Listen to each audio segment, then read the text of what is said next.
आज मैं आपको बताने वाली हूँ कि दीक्षा ऐप पर वैसे तो काफ़ी सारे महत्वपूर्ण और उपयोगी प्रशिक्षण कोर्स उपलब्ध हैं टीचर्स के लिए, लेकिन आज मैं आपको एक बहुत ही सबसे ज़्यादा महत्वपूर्ण best of the best training course के बारे में आपको बताने वाली हूँ। तो यहाँ पर ये बात महत्वपूर्ण है कि चाहे वह सरकारी टीचर हो या प्राइवेट टीचर हो या प्राथमिक कक्षाओं में पढ़ाने वाला टीचर हो या फिर जूनियर कक्षाओं में पढ़ाने वाला टीचर हो, इस कोर्स को सभी टीचर्स को करना चाहिए।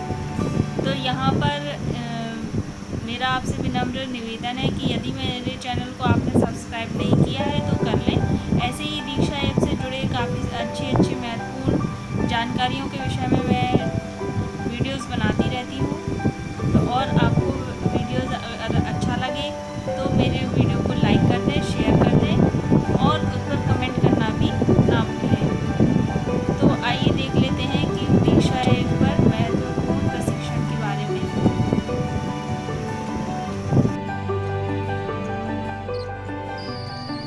नमस्कार साथियों, आज हम लोग बात करेंगे कि दीक्षा ऐप पर टीचर्स के लिए बेस्ट ऑफ द बेस्ट एक ट्रेनिंग कोर्स है जिसका नाम है फीडबैक।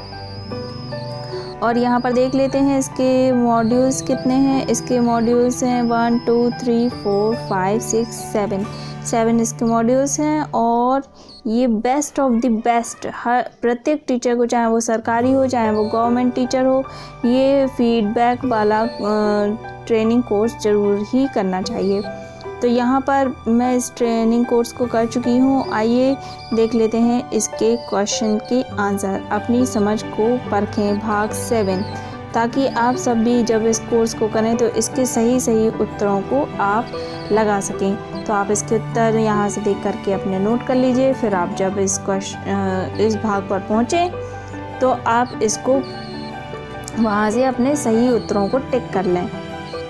तो चलते हैं भाग 7 पर, स्टार्ट लर्निंग। यहाँ पर हम लोग पहुँचे।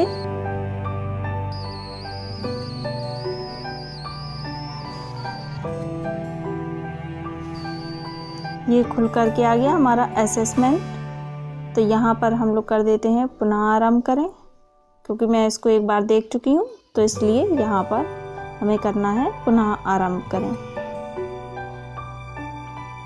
यहाँ पर इसका फर्स्ट क्वेश्चन हम लोग लेंगे।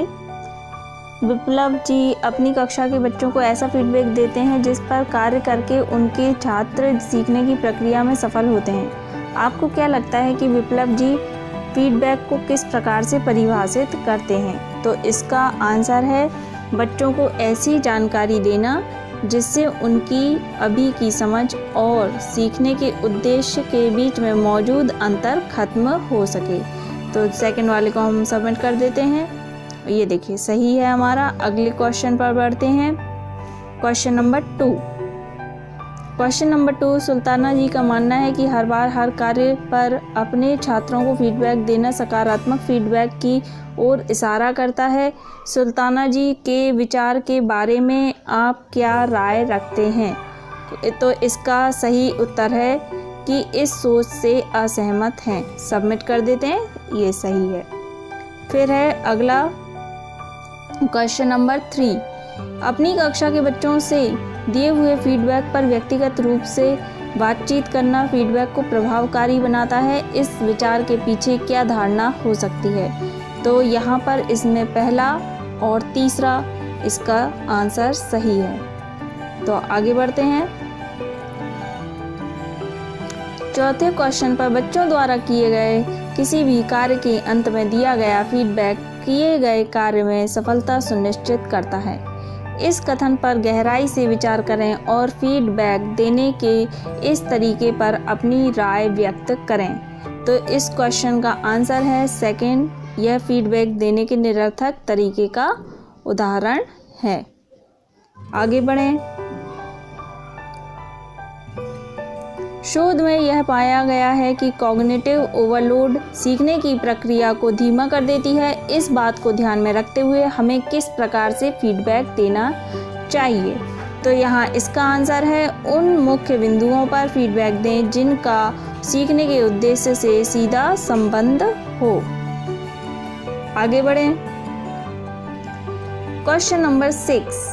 क्वेश्चन नंबर 6 में हम लोग पढ़ेंगे, वंदना जी को लगता है कि उन्हें अपने एक छात्र परमजीत को सीखने के उद्देश्य तक पहुंचाने के लिए बहुत सारा फीडबैक देना पड़ेगा। आपको क्या लगता है कि इस स्थिति में फीडबैक देने का कौन सा तरीका सबसे उचित रहेगा? तो इसका आंसर है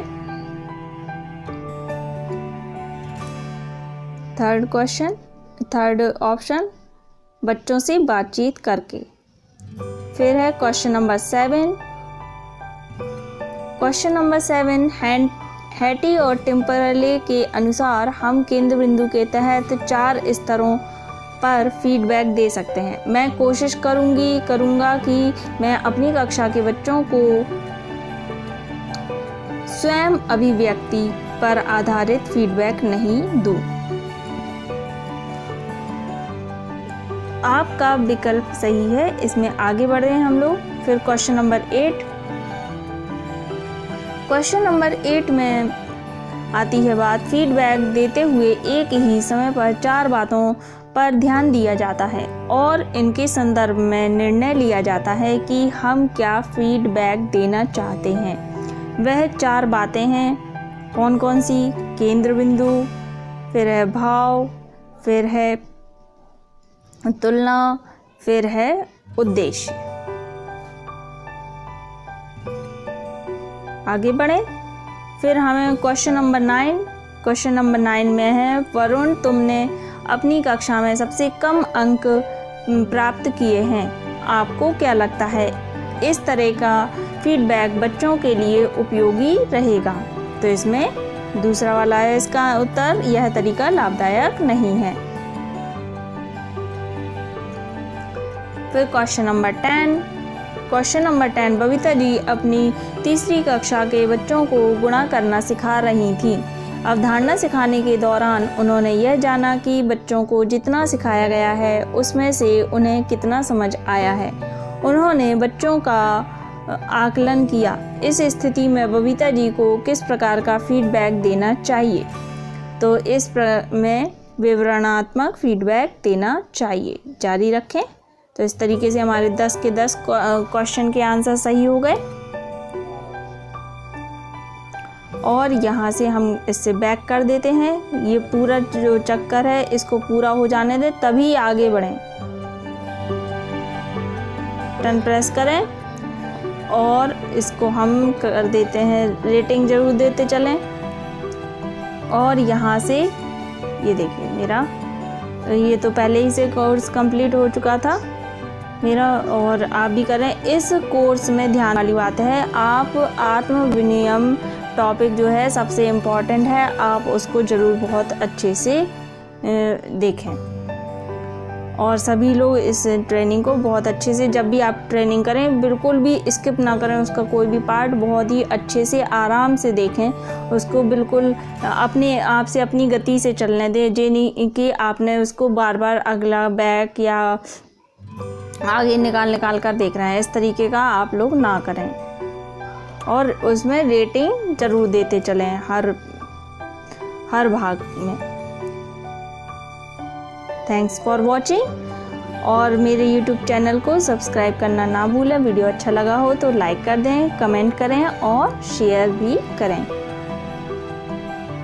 थैंक्स फॉर वॉचिंग।